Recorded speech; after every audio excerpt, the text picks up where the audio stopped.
ទាំងមើលផ្លូវថ្ងៃនេះមិនទៅ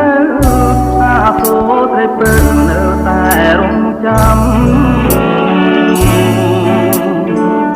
ចានរាំងមាត់ទឹកនឹកអ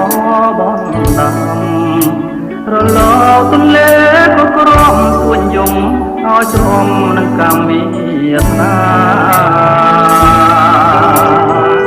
ចង់ជួបជានិច្ចរាល់ថ្ងៃលិច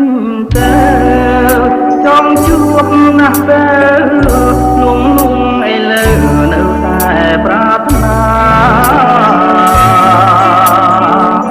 ខំថ្មិញតឹងទ្រូងទូងចិនខ្លោចសង្គ្រាមនៃចិនគ្រួសារប្រហារខ្មែរយើងក្នុងភ្លើងគ្មានសាយ